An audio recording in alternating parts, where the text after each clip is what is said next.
And we are live. Welcome back, beautiful and amazing human beings. This is Luke Radowski and Jason Burmis of wearechange.org here for our weekly live news show. And we've been so busy, I didn't even have time to look at your recommendations to what to call this show. But again, today is March 16th, 2019. We're going to be live here for the next hour on Facebook, on Periscope, and the podcast of this episode will be available on iTunes later. But predominantly, we're going to be talking to you guys here on our main YouTube channel, youtube.com/wearechange, where we're going to be interacting with your chats, especially your super chats, and of course, taking your phone calls. But Jason, I wanted to kind of talk to you before we get it off, get the show rolling here, because I honestly think this is going to be the last time we're going to be doing the show. And I'm saying that to be honest and be clear with everyone, because the algorithm here, especially on YouTube, does not favor live shows. It kind of hurts the channel, hurts its ranking, hurts people from seeing the bigger videos. And we've been putting in a lot of extra work recently. We not only do a video a day on this main channel, but we do 3 every day, 3 videos a day on the backup channel. youtube.com/Luke We Are Change. Again, we're going to pick a different name for it. It was just the backup channel. But what I think is going to happen here, end it for now, but bring it back at another platform maybe. I think the best way that I could kind of end things is to end it here on YouTube, but specifically tell everyone to sign up on our email list, because that is the best way to stay in touch with us on wearechange.org.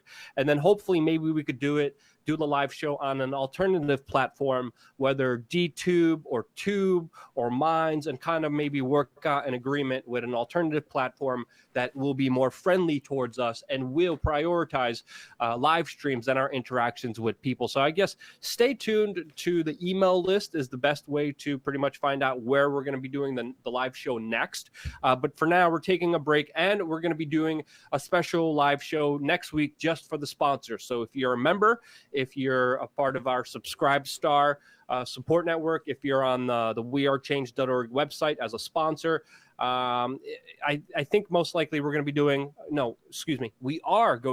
a special show just for the sponsors next week, 4 p.m. Saturday. I will send out the links to the members' logins, to the wearechange.org, to the Subscribe Star as a post, just to specifically interact, take your phone calls, and talk to you guys one-on-one about the future of We Are Change and where we're going to go, because obviously we're all sponsored by you guys, and our content has been extremely, not only streamlined, but increased within the last 2 weeks, Jason. I mean, we've been busting our humps. It sure does, but I want to go on the record and say pure blasphemy. I am totally against this, guys. I have been against it since that's why we're discussing it here. Like, we're so busy, we barely had time to even discuss this. We're discussing it live, Jason. Yeah, no, absolutely. So, Lee Stewie, I'm with you. Paywall, no. But let's put it this way. We almost made it a year on this, and kind of disappointed we didn't. I think this is well, not a paywall. We're not doing a paywall. We're doing a special live show just for the sponsors. Which just is a to paywall. Talk to them, just to discuss the future. Listen. Hold on there. Listen, Jason, gosh darn it. I love Lee. She's great. To talk to people who allow us to exist as an independent media organization, to talk about what we're going to do next and what alternative platform we're going to be doing a live show later on with. So, again, the live show temporarily is going off air from YouTube because it's hurting us. It's hurting our reach. I disagree.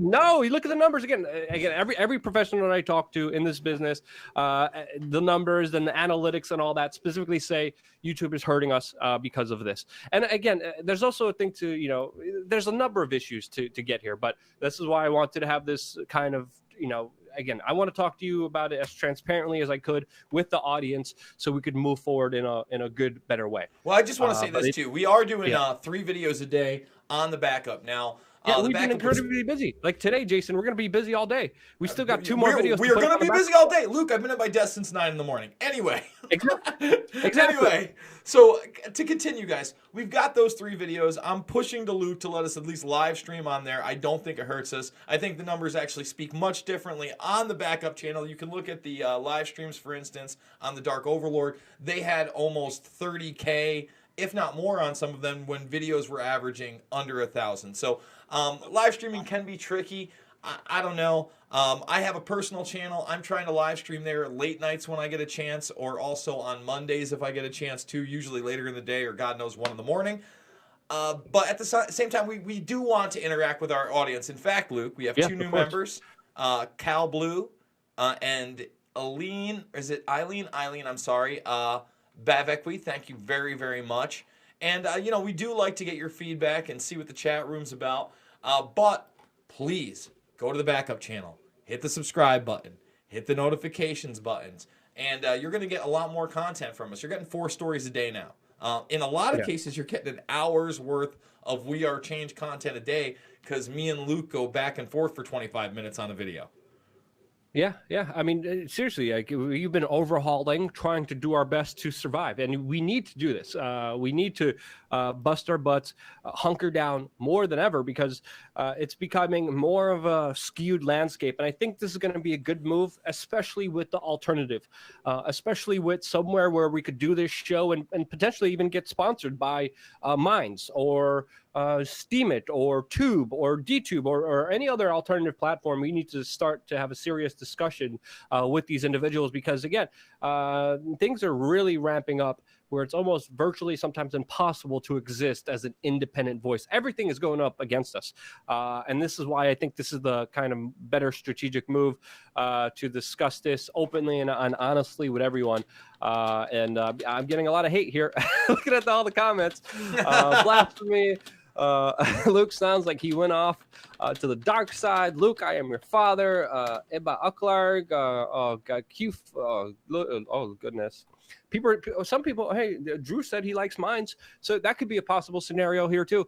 But again, sign up on the email list. We're going to decide what we do. But right now, with our current strategy, again, it's hurting us, and we can't afford to kind of have that, Jason. I'm being honest here. We got to.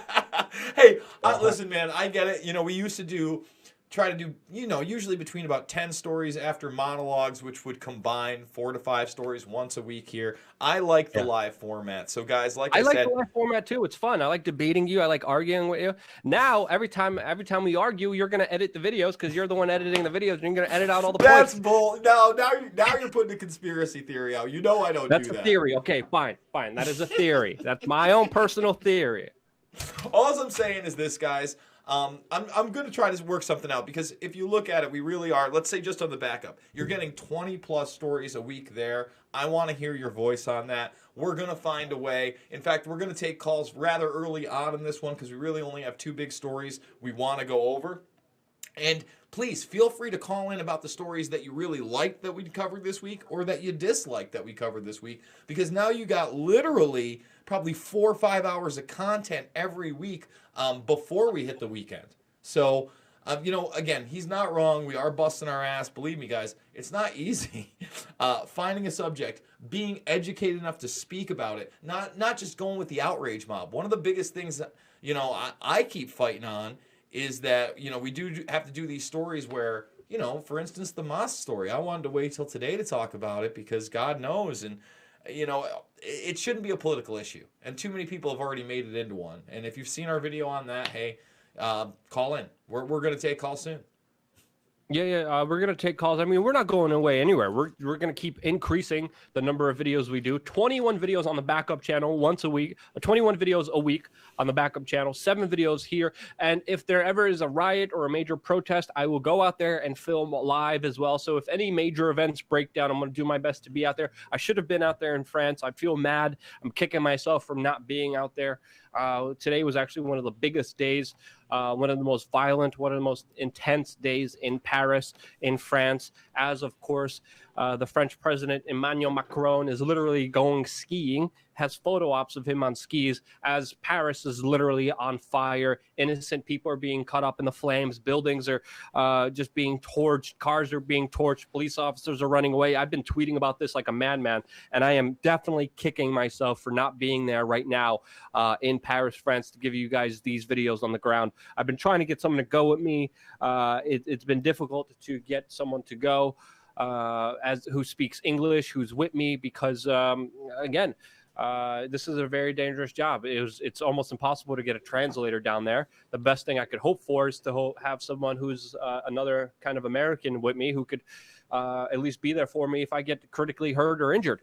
I at least need that, as well as having the ability to share some of the cost and expenses, because it is very expensive to stay in Paris.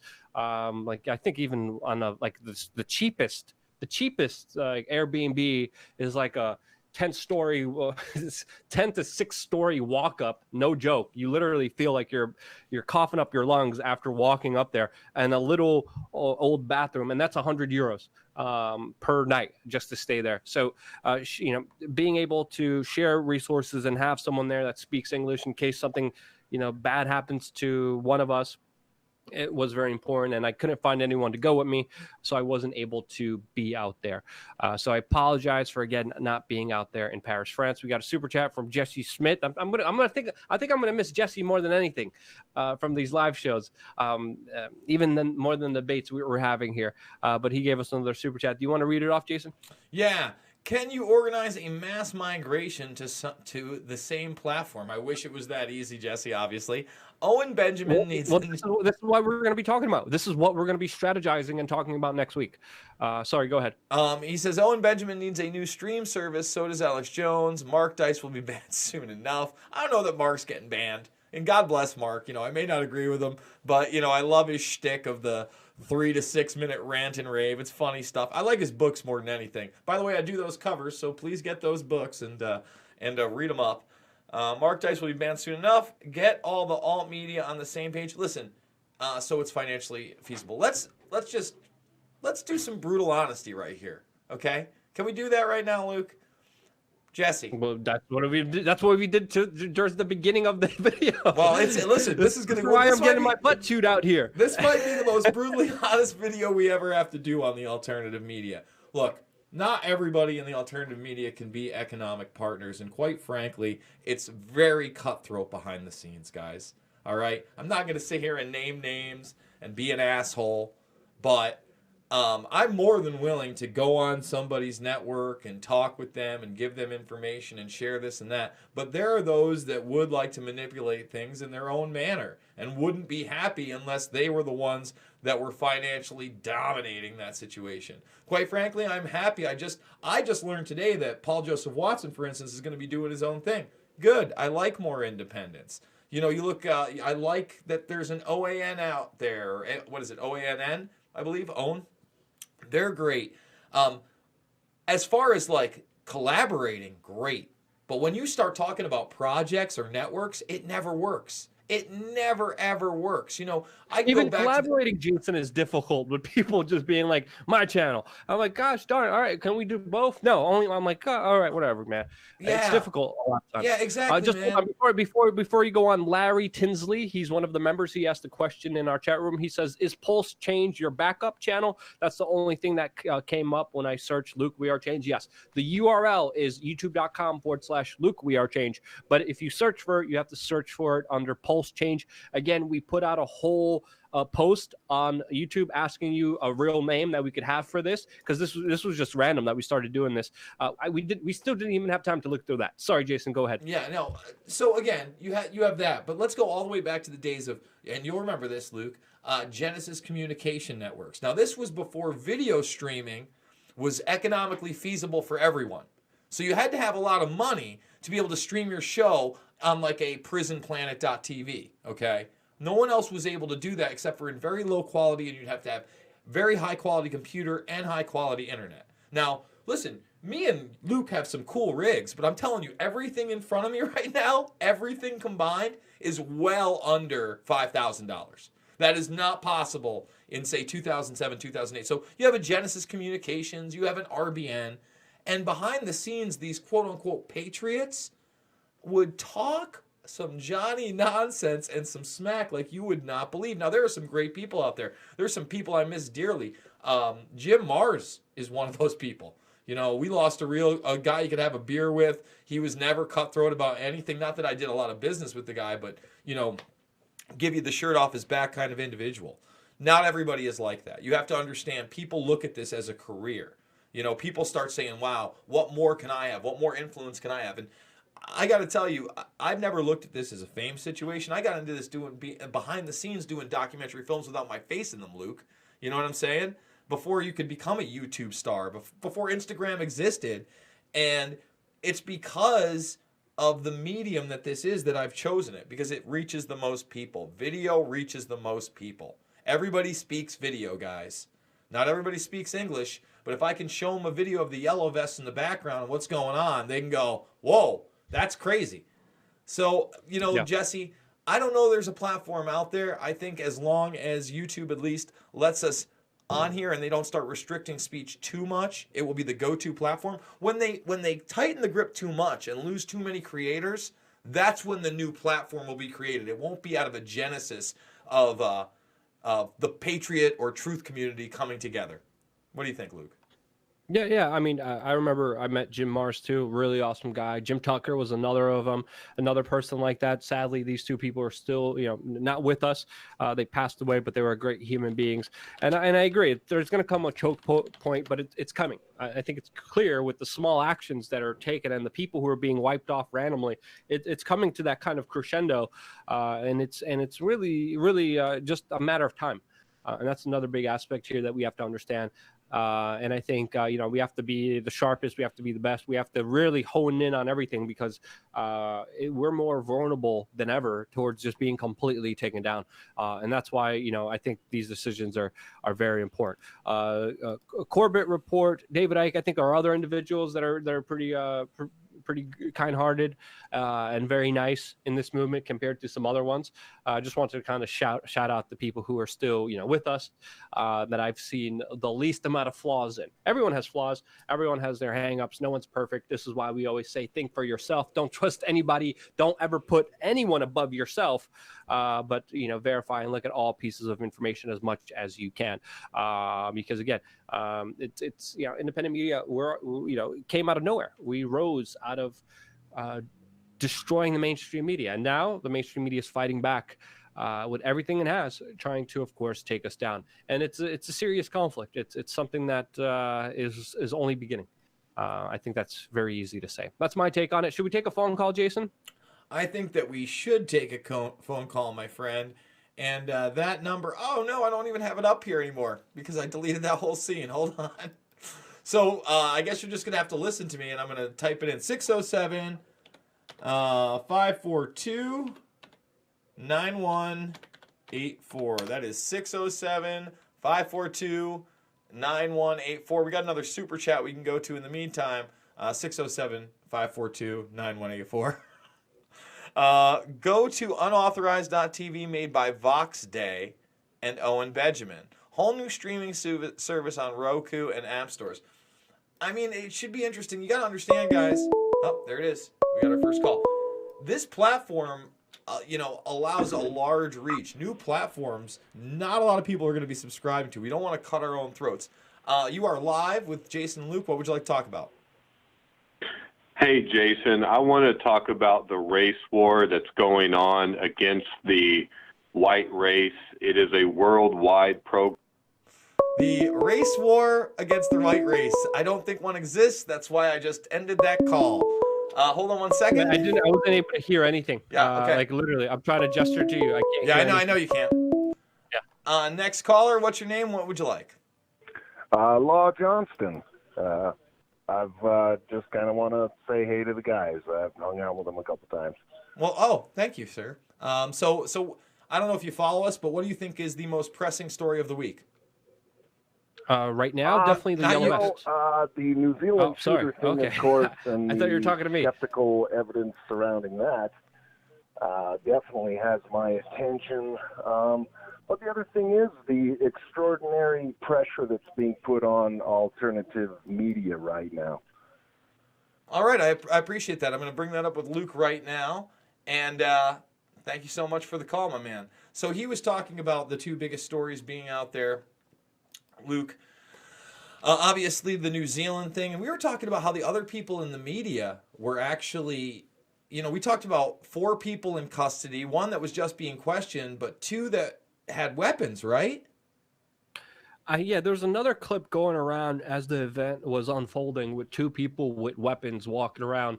Now, I haven't been able to independently verify it, but it looks like this was verified by other people that I trust. But again, I haven't verified it 100%. There was video footage going around. Two individuals running around with long guns. Looked like it was the exact kind of scene of the crime. There was other stories we heard of another mosque being shot up and being stopped. I heard one individual was let go. But again, a lot of news is concentrating on just this one individual. And so, just to be clear, Luke, you watched the entire video, right? Because right now I'm showing people, this is the It's Daily savage. Mail showing that other person in custody and fatigues. And it details a lot of how this happened over a large radius and over, I think, two mosques at least, right? Yeah, that's this initial what report. we were hearing initially, that this was two mosques, and now we're only hearing about one guy who's like giving the okay sign, again, just trolling more, just trying to enrage people more. And so we're still waiting for all the details to come out here. It'll be interesting to see what the official story breeds and what the official kind of investigation breeds and what's going to come out of all this, so we could actually take a look at everything. As we know, initial reports are usually incorrect sometimes, but it's good to take a look at all this evidence and then be able to definitively take a look at all of this as correctly as we can. There's not a lot of room for error here that people should be making. So just gathering information is very important. I totally agree. We got a couple more super chats that I want to go over. In fact, High Impact Flicks, and they do a lot of good work. I know you watch some of their stuff every once in a while. Yeah. I just started watching their stuff a couple weeks ago. I remember seeing the crossover because I'm seeing a lot of people coming from in High Impact Flicks, us being recommended their videos. Definitely 100% on a collaboration. Would love to find out more about everything that those guys are doing. I think it's one individual, right? Yeah, and he had those High Impact. I believe he had High Impact Vlogs before that or something along those lines, and that was taken down. He was also taken down and censored, right? I don't know too much. I can't speak incorrectly, but I mean, obviously, let's definitely maybe get on a phone call. Let's definitely try to do something. Yeah, he says, I appreciate you being out there on the forefront, Luke. Collab one day, perhaps. Much peace and love to you, brother. Much peace and love to you, too, sir. We got another one. Yeah, appreciate that, and let's definitely stay in contact. The few videos I've seen were very good, and I think that's definitely. No, he's got the walking video down. Like, it's some people can't really do it with the selfie stick or whatever, but he's pretty good at keeping a pace on the selfie stick and taking you on kind of like a walkthrough. Some good stuff there. Joe Hossein, I think, or Hossein. Hi, we are Chains. Family happy 420 from Toronto, Ontario, Canada. Hey, thank you for the 5-spot, friend. Jesse Schmidt, Brian you from recommended we do this at 4:00. What? No. First of all, we did this one day at 4:00 because I wasn't going to be there a Sunday, I think because of some fights. The Super Bowl. The Super Bowl was going on. Yeah, Super Bowl was something. Super Bowl happened. I couldn't do it. So we did it then, and then I wanted to move it up to early afternoon. You're like, wait a minute, guy. Wait a minute. And then we agreed on 4 p.m. And now you've cut the throat of the show, Luke. You've cut the throat of the show. Is that what you're saying? Cut the throat? That's a pretty serious accusation there, okay? All right. I'm just throwing it out there. We're supposed to discuss this openly, but gosh darn it, cut the throat I'm of the getting show. my jabs in while I can, guys. All right, so Jesse Schmidt. I'm going to fire back on that one later on in the show. I'm going to remember that one. Yeah, I know you will. That's fine. Jesse Schmidt, I remember those 15 a.m. texts of those BuzzFeed articles I don't want to do. The close-ups, yeah. Thanks. Brian from High Impact Flicks. I mean, that was very what's it called? What's the right word here, Jason? People have no idea what we're talking about. That you didn't want to look at the BuzzFeed article of what was the title of it? I believe the title of it was "One Man's Trash is Another Man's Treasure." Luke. No. There's another. It was like, look at these non-binary beautiful people, right, or something. One man's trash, Luke, is another man's treasure. You didn't want to do this. I was like, let's do this article and let's go over these BuzzFeed articles about these. okay, that's a whole nother issue. I'll try to find the links, and I'll send them to you again, Jason. Don't worry. Yeah, that's good stuff. Anyway, Jesse Schmidt, once again, thank you for the super chat. Brian from him, High Impact Flicks, is a great guy as well. I also forgot about Vox Day. I guess that's the streaming service. Best NCBD, a couple of $5 super chats.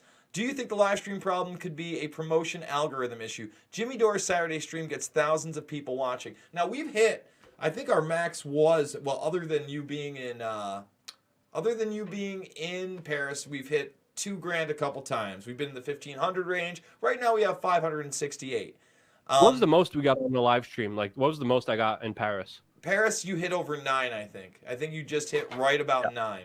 Okay, I've seen his live streams go up to between 4 and 8, and sometimes beyond. When I've checked in, he does a great job on that. Now he's very smart. He keeps the live stream only up for members and then cuts it up, and those are like the videos you see usually all week. I recommended against doing that all the time, maybe taking 1 or 2, but there's so much news going on that unless you're doing it like he does, you know, with some videos in between, you're missing a lot of stuff. And we like to stay on everything all the time. Again, I'm thinking we're going to try. I'm trying to get Luke to move some of this live stream material over to Pulse Change. Like I said, there's a Jason Burma's channel. I don't get to it a lot, but when I do, I only have time to live stream. I don't have time to edit something that, you know, guys, I edit something that's 10 minutes that hits this thing. That's at least like 2-3 hours of my time. Those David Icke little breakups, you know, those take like 3-4 hours sometimes to break those up. So, yeah, man, I appreciate that. And we got another one. What's been going on with the Dark Overlord leaks? I'm so glad you asked. Also, what do you think of Ryan Dawson, if you're familiar with him? Keep up the good work, WRC. I am familiar with him, but he's one of those guys that makes everything about Israel. And I cover Israel up and yada, yada, yada. Guys, this is all I can say to you. I made a documentary in 2008 with a 20-minute section of Israel's real involvement in 9/11, of Amdocs and Converse being able to get into our telecommunications and infiltrating our military-industrial complex, and that's not good enough for people. So that's what I think about that. Dark Overlord, Layer 3 got released, some interesting stuff in there, did a couple live streams about that where I read the James Woods testimony, Luke. It actually came out. So the actual James Woods testimony was in Layer 3. Even more interesting that I went over in a separate video. Wait, what was he testifying about? So he goes in 2008 in the wrongful death lawsuit. So it looks like, Luke, what they're trying to do with the Dark Overlord documents is they're framing it that they probably got guns on the plane, shot somebody on 11, and that they got weapons through. They all knew about Atta, and they all knew about these other hijackers. Now, he names 2 hijackers that were not hijackers of Flight 11, even though he says he was probably on Flight 11. The same hijacked plane from Boston to LAX. Follow me here.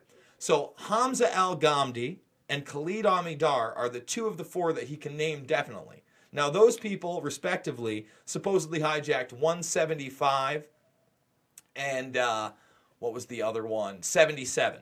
So they weren't hijackers of that one. That goes against the complete official story. They didn't really let him talk about the other 2 because he couldn't name them with certainty, but it did also now this is where it gets crazy. It coincides that the FBI was out his door the other day, or the day after the attacks, that the flight attendant and the pilot both made reports that day in August 1st when this happened prior, and nothing was done to these hijackers. And then the lawyers start talking about him being on Family Guy, and then, which is pretty interesting because they're playing the angle that everybody knew about bin Laden, okay? So they play this clip from an episode that has been banned now, a part of the episode, The Road to Rhode Island. It came out on May 30th, 2000. And in it, Stewie dances in front of TSA agents and gets basically weapons, a gun, bombs through in a little suitcase by singing the Good Ship Lollipop. And then as he takes the suitcase away, he says, well, I sure hope Osama bin Laden doesn't travel through this airline. So they're trying to make the point that Seth MacFarlane knew that Osama bin Laden was trying to hijack aircraft. How could all these other people not? And there's a lot of intel wires naming bin Laden that went right to airline security. Like I said, that seems like what they're playing up here. They also went after the Pakistani ISI connection. I've yet to do a video on that. But there's a lot going on with that Dark Overlord stuff. And Luke, this is what's really interesting. They have one chapter. We have some planes from the 9/11 Commission report that's actually the semi-declassified version. So they had to submit each chapter to the CIA, the NSA, and the FBI to see what would be marked out. Now, a lot of this stuff is marked out, but they do have a 2-paragraph long section on the possibility of the person being shot on Flight 11. And they later only put it as a footnote in the initial report. Didn't mean to go on a rant here, but honestly, there's a lot to go over on the Dark Overlords. Guys, I don't get a lot of time. The only reason I was able to do that video is I kicked out some healthy junk food videos, and I did some searches within my files to check out if anything new James Wood style was in there, and that's how I found it. So please, dig deep, guys. I want to see what's in layers 4 and 5. Do we want to hit this other super chat? Yeah, these are, and again, people need to realize these are a lot of documents. People need to be a part of independent media and search through these things. Like, we barely have enough time to do the basic work that we do here. And all hands on deck here. These are some very interesting documents that people should shift through and go through. But yeah, we have another super chat by Cowboy Bear. He says, seriously consider unauthorized.tv. It was released 2 days ago. I watch you guys, VD, OB. Who's VD and OB? Who? Jason? Who? VD or OB? I know. He's probably... LWC is probably louder with Crowder and Molyneux. But who is VD OB? I have no idea. Continuing on with the super chat. Owen Benjamin would be one, and I don't know who VD. And I can ditch ScrewTube. You guys can still upload to YouTube. Yeah, I mean, automatically that's going to be where we're going to be going. People are saying VD is venereal disease or Vox Day and Owen Benjamin. Okay, Vox Day and Owen Benjamin. I watch you guys, Vox Day, Owen Benjamin, Ladder Crowder, and Molyneux. That's what Cowboy Bear said. People are saying, okay, yeah, the comment section always lit. I always appreciate the comment section so much. Always puts a smile on my face to see the beautiful discourse that we have on here. But I think we should maybe move forward, Jason. What do you say? Yeah, I think that I want to read this one because this one's just too fun not to read. Which one? How about Jason's true self revealed? He is a racist, sexist, xenophobic, far right-wing nutcase. Yeah, you can't even handle trannies on BuzzFeed. Moving on.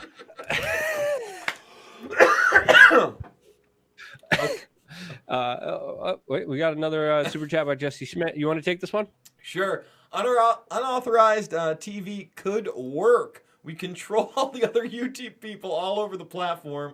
YouTube will go away. Let's be ahead of it and message that platform. I wouldn't be worried about YouTube going away. I would be worried about Facebook possibly on the decline or Zuckerberg getting kicked out and a huge overhaul there. That's the reality. We just did a whole video about that yesterday, I think, right? Or 2 days ago, about how, there's a lot of fishy things going on with Facebook right now. Not only with the millennials leaving, but the latest updates with a lot of top executives leaving, the big crash that happened. And what else happened, Jason? I forgot. Well, you have the criminal investigations. You have the 2 top executives leaving on the same exact day. You have the shareholders extremely upset. You have the blackout for 8 hours where Instagram, WhatsApp, and Facebook go down. You have the denial of a cyber hack. You have rumors now that they were wiping some of the internal data of the big data collection because of these criminal cases that are popping up in New York. So those are the headlines. We went over those in depth on the main channel yesterday, so please check out that video. We got another super chat. You want to hit it? Yeah, go Guys, ahead. Thank you. We haven't said, the main story. Thank you for the super chats. This is why I like the live streams too. They actually do help us. Every little bit helps us, guys. Retracted. Oh, it was a retracted super chat.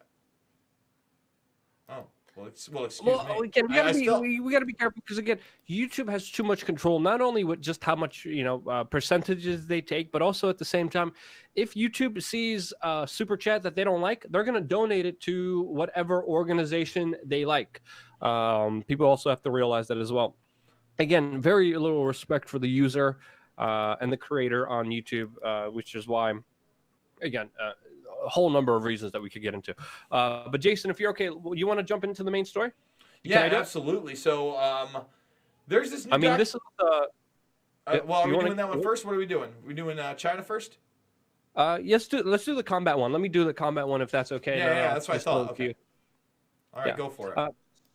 So this is a very, very interesting story that Jason told me about. It's about a new documentary called Combat Obscura that just came out yesterday, and I've seen the trailer for these things, and I've seen some of the clips. I mean, Jason, you just sent me one right before we went on live, and it's too graphic and insane to even talk about. But many people are saying that this is not only just a brutally honest look about what is happening in Afghanistan, but this could be game changing.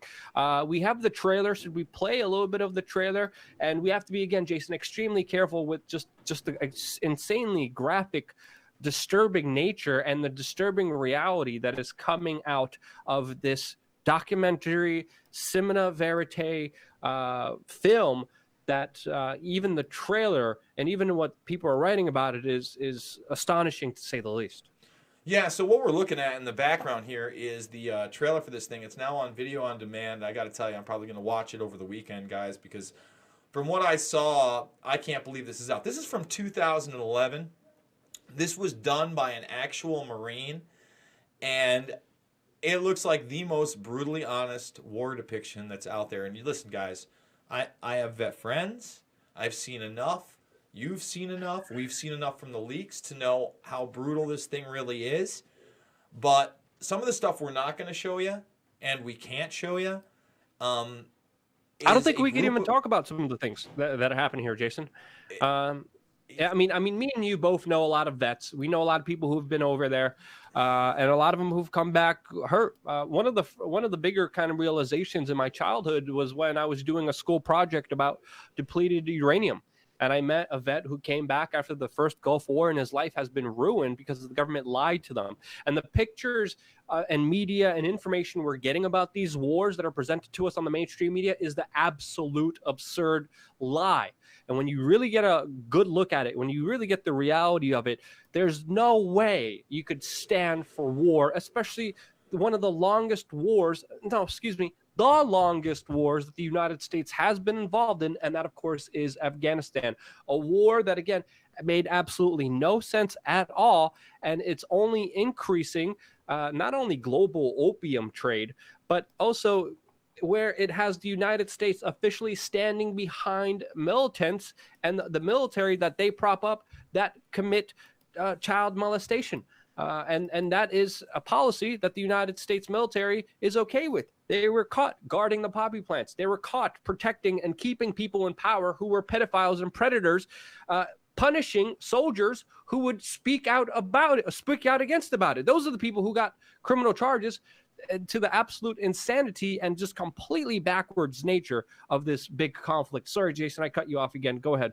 So, again, if you look at this thing, Luke, the mainstream media, for instance, is saying things in this, needs to stop looking at these boys as heroes, right? Yeah. But if you scroll that's a big through, statement, Jason. That's a controversial statement that's going to piss off a lot of people. Exactly. Listen, when I told you about this, I said, we're probably going to get flack for covering this. But I wanted to point out that even in this, they kind of only show them going to hash farm, kind of lower level stuff, playing with a sex toy. But guys, that's nothing. Like the Washington Times did a piece, and they're like, wow, this is game-changing stuff. And then the Military Times, yes, the actual Military Times, a.k.a. the mouthpiece of our military-industrial complex, had to at least comment on it and said it's a brutally honest look at the blurred morality of the war in Afghanistan. And we're not going to show this video. This is from April, and it has about a 36-second scene. We're just going to show you this little thing. You can go check it out if you want. But it is a dead civilian with soldiers around him treating him like a dead deer by name. It's like killing a deer. And then when they realize he doesn't have a gun on him, they ask where they can hide the body. It's very tough for me to watch these things.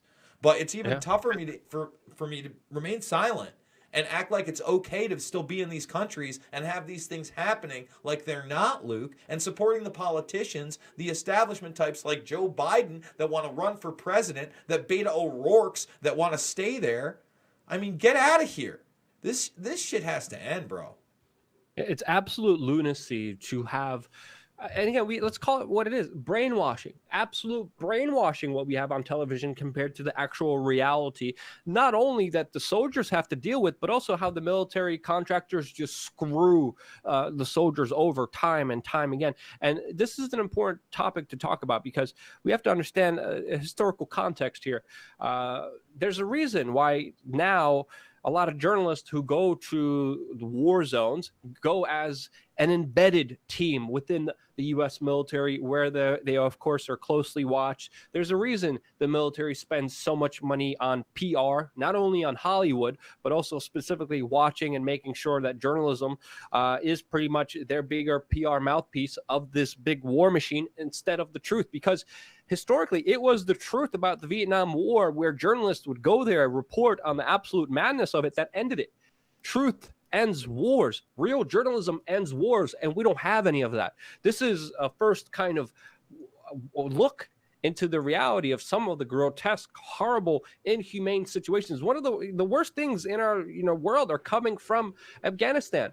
The abuses of children, the drugs, just the senseless nature of it all, trying to bring democracy, trying to bring liberation. No, that's not going to work. It hasn't worked. And Donald Trump, again, saying, "Oh, we're just going to be there just a little bit more, I mean, he like even hinted a little bit at sending the troops back from Afghanistan, which of course he went back on. And again, everyone was crying, how dare he do that? Well, I dare people to watch clips that are coming from this movie, or even this movie. I haven't watched it yet, but it came out yesterday. I'm going to watch it too. We should do a review of it on the backup channel. I dare people to watch the realities of the clips that are coming from here and then have that same argument, because they wouldn't. There's no way that this is possible at all. And it couldn't be more transparent than ever that this whole war in Afghanistan is not about liberation. It's not about democracy. It's about power. It's about natural resources. It's about money. It's all based on a lie. And the reporting on it is a lie.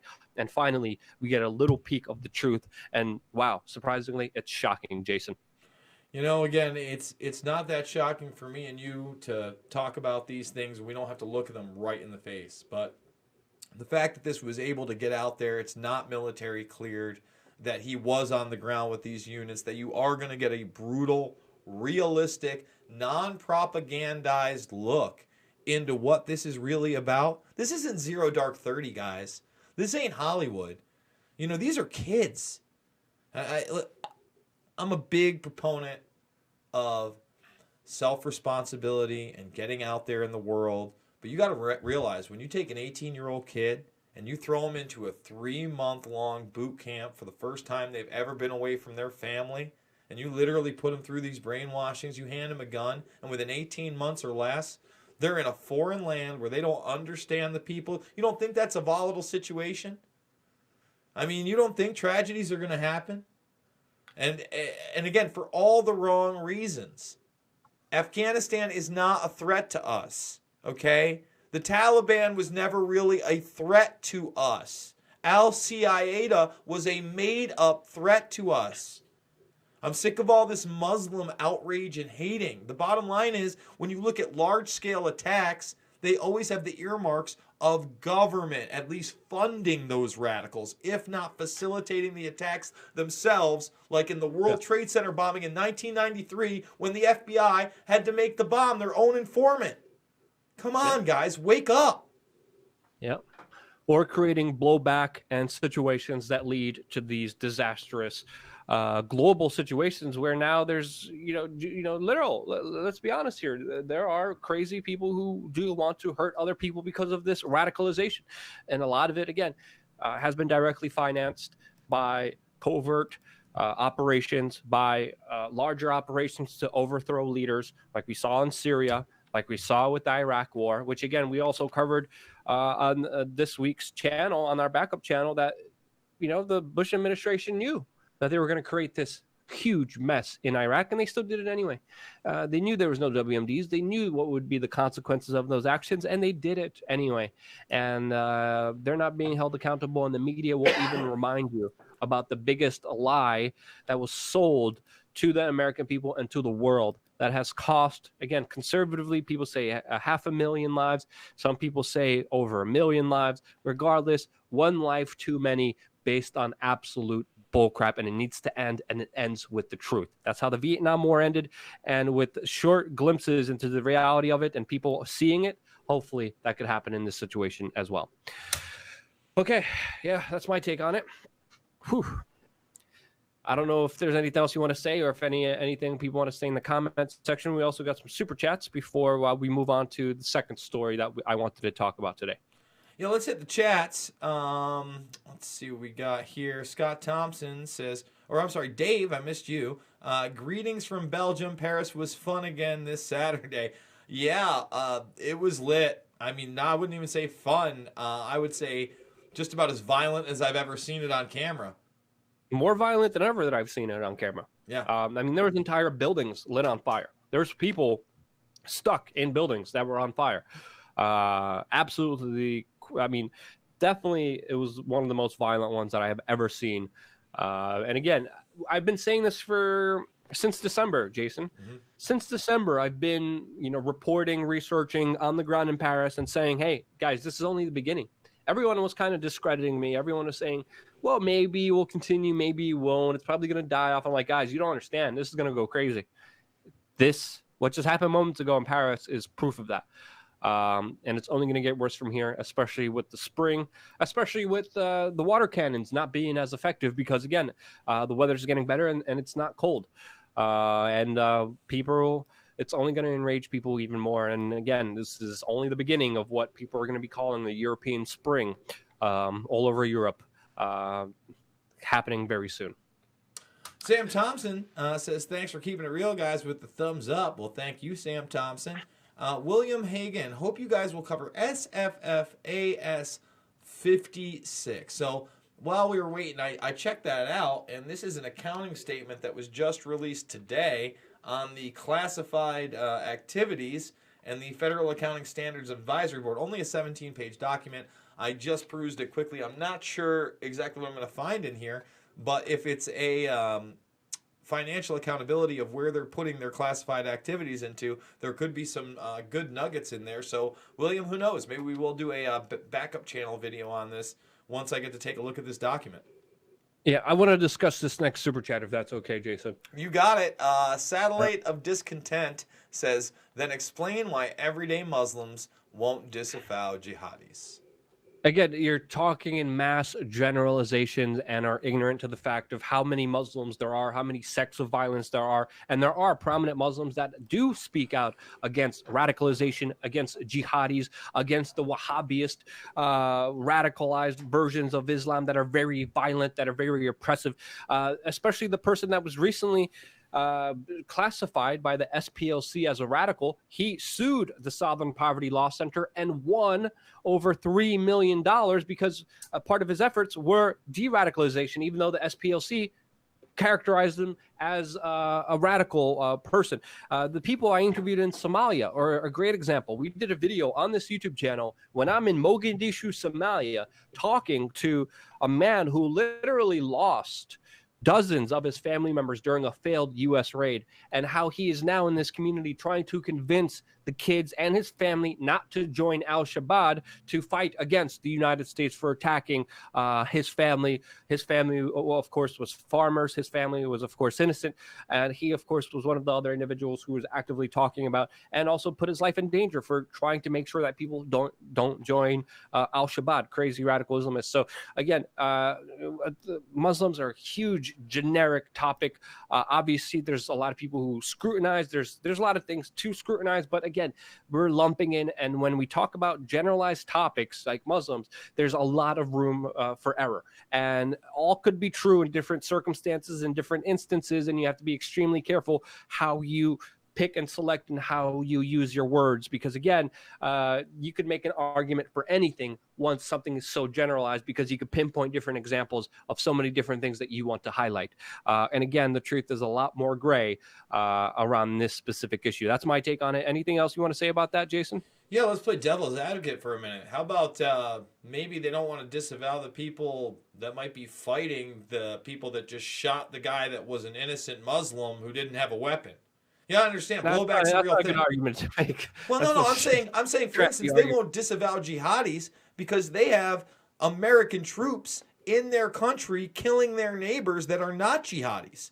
So then when a jihadi goes out and does something, it's hard for them to disavow that person because of the blowback. That doesn't necessarily mean that they endorse You should always terrorism. disavow, and I think the more people who disavow and the more people who call it out, the less likely chance of reprisal happening. And there are instances where that could be true, where the person now making the super chat has some correct factual basis on it, but there's other bases where it's not true at all. And I just wanted to kind of preface everything and also make people understand this one specific instant is that one of the biggest victims of ISIS, the biggest casualties of ISIS is other Muslims. People don't understand that at all, and people should. That's another thing I wanted to point out here. Well, obviously, you can't speak for 1 billion plus people. That's also my point. Yeah, that's the bigger argument. You can't do it. But I'm saying if you're talking about a Muslim that won't disavow a jihadi, well, maybe he's the neighbor of the guy that just got shot, and I can understand why he's a little. That's like saying. I still want to do it. See, all right. So Luke, let's have a conversation. The blowback. You're talking about the blowback stuff. Well, did my camera freeze? Yeah, your camera did freeze, but we'll have this conversation when you fix I mean, the camera. blowback option, I understand, but you gotta word it a little bit more carefully there. I disagree, but listen. All right, let me say this. What if you're a Christian? You know, like the nice man who was calling about the white race war that's never going to happen, and you're a Christian, and you go to church, and your neighbor Bill is also a Christian. He goes to that same church. Now, you guys aren't radical Christians, but all of a sudden, a military comes into your neighborhood, and they kill Eric down the road. It's 2 houses over. And Bill takes actions into his own hands. And then they label him a, Christian extremist. Are you going to disavow that guy? I would say no, you probably wouldn't. So that's the gray area that I'm discussing. I'm certainly not endorsing murder. I'm not endorsing suicide bombers. I'm not endorsing any type of life-taking other than defending your own. So, I kind of want to be specific here, but there's a lot of reasons that people wouldn't just disavow that out of the gates. Moving on to the next super chat, the Paris thing. I meant it ironical. I did not go there. So I meant it, it's not ironical, but I meant in irony. But, I get it. We've been just watching footage. Luke, it's been what, like 3-4 weeks since you've been there, right? Yeah, I should have been there again this week. I'm frustrated and disappointed in myself for not being there. But I'm going to reach out to more people and talk to more people and make sure that next time something happens that I'm going to be there on the ground to document it as best as I can for you. It's also very stressful, and it's also not easy covering these things. It's also very physically draining and daunting a lot of times. But we're doing our best here, and I appreciate everyone's support, because if it wasn't for you guys supporting, again, we wouldn't be here. And a lot of the on the ground reporting was very important for me. So yeah, another super chat. Do you want to get it, Jason? Why the attitude towards Christians when you're defending jihadis? It's not an attitude. What are you, Jesse? All right, Jesse's just trying to bust me up. My point is this. Jason. If you worship with other people and they happen to be your neighbors, and I got news for you, in a lot of these neighborhoods where there's, military occupation, they happen to be Muslim, and you're with those neighbors, like I just explained, it wouldn't matter. I don't know. I shouldn't say there isn't some weird shit around me, because right next to me, like 3 houses down, is the 12 tribes of Israel, and there's another weird thing. That makes sense. Makes perfect sense, Jason. Oh, you don't even understand. One of them handed me a flyer was it yesterday? No, like 3 days ago when I was going to get coffee. It was, it was rough. Those are the Black Israelites. No. The 12 tribes of Israel are the ones that have the yellow deli across the country. They're kind of like the hippie folks that all live in like a house together and play music. A&E. Black Israelites? They're not Black Israelites. They do have black people in them, but they're not race specific. You have to be, if you do have kids though, they don't tell, I don't want to get into it. I don't want to bash them. They're my neighbors. My point is, live your life. All right, live your life, Jesse. Let that rainbow shine. Let that kite fly high. That's all I can say, my friend. That anarchist. Very careful wording there, Jason. Be careful there. I'm watching you. You son of a gun. You're gonna get me in trouble. I don't know how. I'm talking about rainbows and kites, Luke. I'm gonna send you more BuzzFeed articles with trannies in them. The, Are we doing this? moving forward on our second story. This is another story. Are we ready to yeah, show let's buckle down. Okay, let's finish it off. Let's finish off the second story that we wanted to share with everyone here. And this is a very perplexing story. This is a very frightening story, especially with the little amount of talk that we have around China in our mainstream media, in our Hollywood, with a lot of people being afraid to criticize them. But I think it's important to talk about China, since specifically they do have a big technocratic, big brother police state social credit score that is leading the way in government tyranny that, of course, other people see as an example, take from, and will probably implement similar versions of all around the world. And to me, I think it's important to understand here, China is pretty much this test subject. And they've been able to get away with a lot with its citizenry, with the policies that they have, with now the social credit score that they have, and a situation where literally if you jaywalk, AI facial recognition camera takes a photo of you, sends you a message on, I believe, WeChat, and automatically deducts money out of your bank account without you even having to do anything. The level of control in China of its citizenry is extreme, to say the least. And now we're getting more worrying information as a database that tracked whether 1.8 million Chinese women were, quote, breed ready, was just found out by security researcher Victor Girvis, who stumbled upon a database of, again, 1.8 million women that listed their names, physical addresses, phone numbers, and one potentially more troubling status, whether they were breed ready or not. Now, many people point to the Chinese government making this database, even though it is still unknown where this database came from.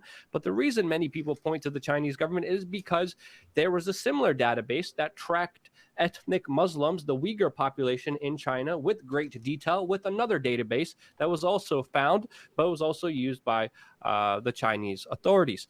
This is a similar one, and it kind of makes sense with the problems that China is facing, because Chinese birth rates are actually the lowest that they ever have been. They dropped 12%, and the population is tapping out. And they have a horrible situation in China right now where there's public contests for people to even score a date because of the Chinese one-child policy that existed before. This one-child policy forced a lot of people only to have one child. Because of Chinese culture, many people chose boys. And now in China, we have 30 million more men than we do women. This has led to very unforeseen circumstances with human trafficking, with enslaving of migrants, and a problem economically that China is dealing with, which now many people allude will most likely be fixed with the Chinese mandating another policy where you're now going to have kids. And this is an important issue, not only amongst race, not only among women and women's rights, but I think the bigger argument here is the state seeing you as property to its survival economically, and especially seeing female bodies as something that they could dictate and own, which they proved before. And now with this database and other evidence coming into hand, looks like they will try to implement again. Very, very scary story, Jason, to see just how absolutely powerful the Chinese spying database is, the information that they have, and the potential of how they could treat their citizenry with the problems that they face as a country. What's your take on it, Jason? Well, first of all, some of these things aren't really that shocking to anybody that's been following China and their long-time eugenics policy. Now, although this is not a government database, we know that big data has taken over. And folks, I hate to tell you this, but don't be that shocked when a similar database is uncovered by in the United States, and not necessarily by our government, by the way, by corporations that may want to know this stuff. In this database, we even saw the iPhone has a secret kind of database similar to a social credit score, judging and rating your interactions with people that people didn't even know about. That's on the back end.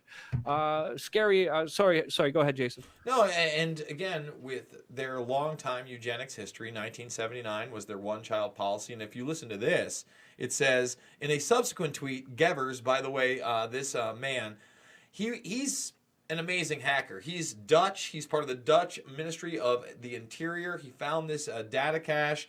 We need more benevolent hackers like this and less hackers like the Dark Overlord that are holding information from the public. And even when you look at something like The Intercept and Glenn Greenwald and Edward Snowden, they only released 10% of those documents all the way back in 2012. So we need more guys like this to shed the light. But read this quote, which claims that China is missing some 60 million women as a result of the country's one-child policy, which was introduced in 1979. Think about that. Living in a society where males are 4 to 5 to 1 on women, how difficult that would be. And for the state to institute such a thing. So now we have this mystery database with women as young as 15 and as old as 39 with their breed-ready status as though they're a dog or a horse or livestock, and that's how they treat them. And this is something that was accessed through a VPN and a hacker. Who's to say somebody in China couldn't find this, find a woman, look her up online, see that she's physically what he likes, checks all the marks, and then go and stalk that woman? It's very dangerous out there, you know. Especially with her phone number and address out there as well. Yeah. Again, many people are saying that this is a dystopian fear about a state-run, data surveillance-driven population control, but this is essentially what this is most likely going to lead to. And you know, a lot of people I talk to, you know, they say the main difference between a Chinese government and society and American Western society and government is that the Chinese are more honest about what they want. And people know how to interact, because here sometimes, you know, the government hits you in different ways, and sometimes they're a little bit more careful, and it's a fine balance, 2 step forwards, 1 step back kind of scenario. In China, it's just like, hey, the state goes first. And this is, I think, what happened before, especially with the one-child policy, is something that could happen again in a different scenario, and it needs to be called out. And I'm surprised that, again, there's not many women activists talking about this. There's not a lot of immigration activists talking about this, since China, again, doesn't want to welcome in immigrants to help replace their population like other countries. That's a policy that they don't believe in. I'm surprised that there's such little talk about these bigger issues, since, of course, the line that the Chinese are pushing to the extremes of state control are serious, and they will have serious implications with other governments watching who are also hungry for power, like most governments are. You know, Luke, one of the other big aspects of this that's very disturbing is we enabled this. And when I say we, I mean the United States during the Chairman Mao administration, you know, Rockefeller, Kissinger, Nixon. They empowered this sort of behavior.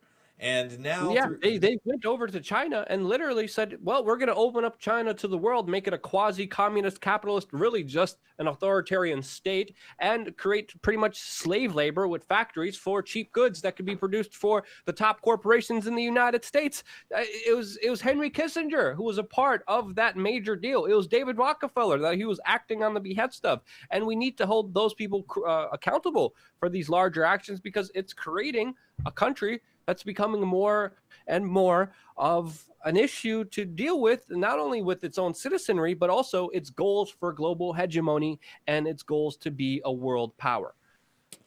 Yeah, Luke, again, this is a big issue, and they've always used China kind of as this testing ground for these programs. But, folks, I got to tell you, in this new world order, this global governance type ideal set, it's coming everywhere. And when you see these type of databases, know that they exist in the West as well. Where is not clear. Where this originated from is not clear, but it should be alarming to most. Yeah. In the United States, it's most likely going to be a private one.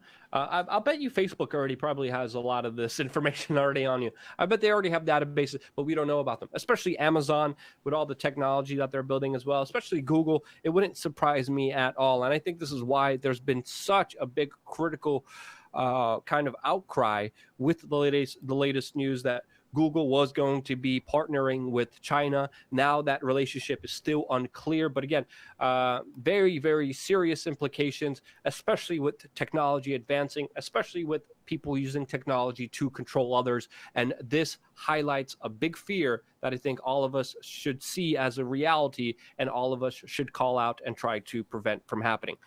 That's my take on it. Anything else you want to say, or anything else people in the comment section want to say? I do not believe so, sir. Do we have any more super chats? No, I think that was 10 minutes. I said super chats. I wasn't asking about them. Yeah. I think we could. I think we could take one more phone call.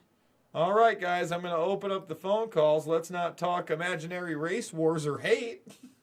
And the number is. What is that? Can you even say what he said? Yeah, he said, I want to talk about the white race and the coming war. The coming race war and how the white man is being wiped out or something. It got to the white man being something, and that's when I let him go. You know, because, listen, I'm not sitting here talking about white privilege. I don't believe in that shit. But I'm not telling you that there's going to be a race war, Luke, in the streets. It's pretty nice outside right now. A lot of black people, a lot of white people, a lot of Hispanic people right outside my door, a lot of Asian people. The 12 tribes are out there. Lots of people living together, not getting ready for a race war. The number is 607-542-9184. I'm going to write it in the People chat. are still asking, what's the name of the war movie that came out? It's called Combat Obscura. Yes, is that Combat Obscura, yeah. There's a lot of love for Poland in the comment section. Yeah, a lot of other hyperbolic talk. Yeah. Trying to again, guys, we have to understand here. The main thing that a lot of people are trying to do is trying to divide and conquer, trying to get you in a state of fear, trying to get you in a state of stress, panic, low energy, vibrations, so you exist in a way where you can be controlled by others or act on the behests of others. And I think one of the biggest things that they've been pushing lately is, of course, for people to fight against each other based on race, based on sex, based on ethnicity, based on religious beliefs. Because if we could have people fighting against each other, they won't be actually seeing the real people who are screwing them over. The multinational corporations, the big banksters, the big governments, the foreign policy institutes, and all these NGOs and special groups out there who serve an agenda that is not one for humanity. There's so many things backwards in our society, and those things won't ever be fixed if we don't stop fighting each other. And that's why they use each other against each other so much. And this has been my main talking point for years now. This is why I again, Jason, you don't want to talk about a lot of the identity politics stuff, the tranny stuff, but we have to address this because it is cultural. Culture has a huge impact on the way we live our lives, on the way people see this world, and we have to call it from a perspective, from a point of view that is one where we call out the bull crap on the left and right. There's a lot of crap on both sides, and people are just throwing the crap. There has to be a voice. There's few voices out there. There's few individuals out there, especially on YouTube, that don't shill for a specific side, that don't just fight for an agenda, that don't fight for a cause that is only particularly going to be supporting one group of people. Very few people do that. We got a phone call. Let's go to that. And I don't know what's going to happen when you can't hear him, but we're letting it go. Here we go. You are live with Luke and Jason. What would you like to talk about? What's your name? My name's Austin Glines, and I would like to talk about what are we going to do to put a moratorium on 5G? That's a good question. Thank you for the call, my man. What are we going to do to put a moratorium on 5G? 5G is scary, and that's a tough one. I've read a lot of the studies. I've looked at them. You did a excellent piece with Ian. What was his name? What's his last name? I always forgot. Max Egan. Excellent report with him. I don't know that we're going to be able to get rid of it. I think that we need to regulate in a way where it's not within neighborhoods. I know that's obviously not the only danger. Local the health city danger. council, local action. There's been some cities that banned 5G effectively because they got to their city council, they got to their local representative government and said enough is enough, and they signed petitions and they did local actions for smaller elected officials and were able to stop it in their neighborhoods. So that's one way of doing it. a case-by-case basis, community-by-community basis. And I think that's a very important one. But I think I'm just going to go to South America and go to a jungle. It'll get there soon. One day it'll be there, Luke. You can't run from it forever. I would say this. It needs big regulation. The health risks aren't the only problem with it. I don't think the idea of all of our cars... It's going to be on a coconut. It's going to be on a coconut tree. I'll cut the coconut tree down. Oh, is that what you'll do? Oh, you're going to cut them all down? Everyone. We're cutty. Yeah. All I'm saying is that other than the health risks, the idea of automated cars, of being connected all the time, like the guy sleeping in his car horrified me last week. And the idea that that's going to run... Well, because again, they're talking about 5Gs having automated cars. So in other words, your 18-wheeler won't be an actual trucker anymore. It'll be a 5G-driven smart car on this new network. And they're claiming that all of that will be coming, and everybody's going to want, the latest high definition, yada, yada, yada, the foldable phone that turns into a TV, that turns into a AI companion. I have no idea what's coming. But I think that we have to get out there and have our voices be heard, and you got to fight locally and think globally. Yeah, that's a great way. Do we have the other caller still waiting? No, I hung it up. We got another super chat by Dennis Lamond for $5. Thank you so much, Dennis Lamond. Really appreciate your help and your contributions.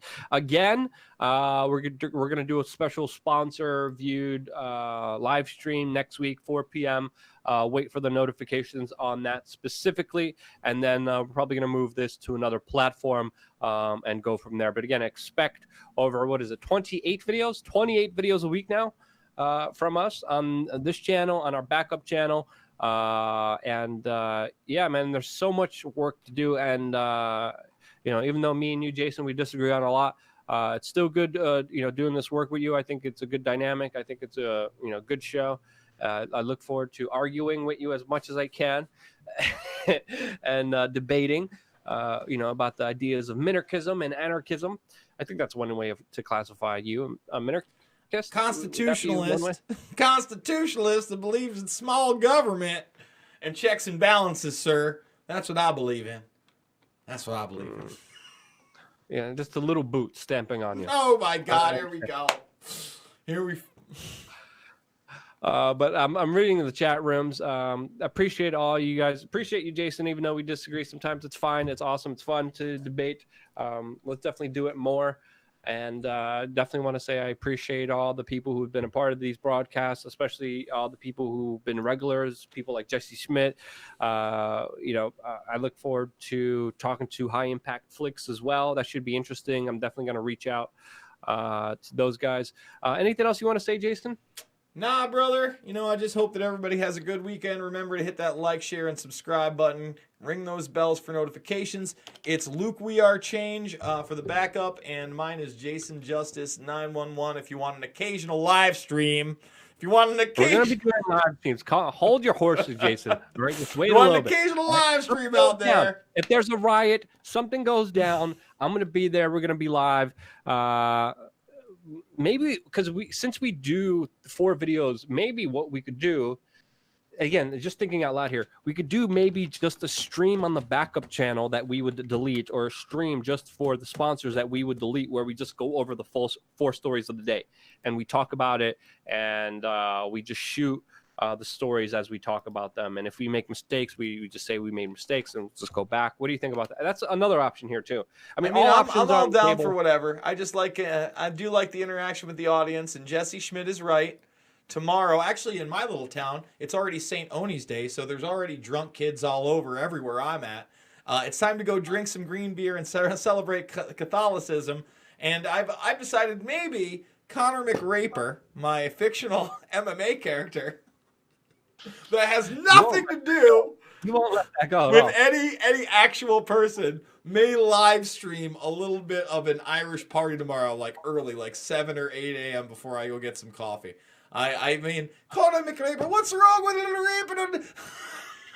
it? We still got 4 videos to shoot tomorrow.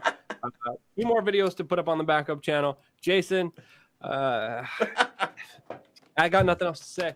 Love you. I love you, Luke, and I love all you guys. I really do. I had a fun one. Even though this might be the last one, I'm going to keep at him, guys. Don't worry. I'm not going to let him rest. So thank you so much. There's some UFC on. We've got some stuff to cut. I will talk to you guys later. All right. Love you guys. Stay tuned for more.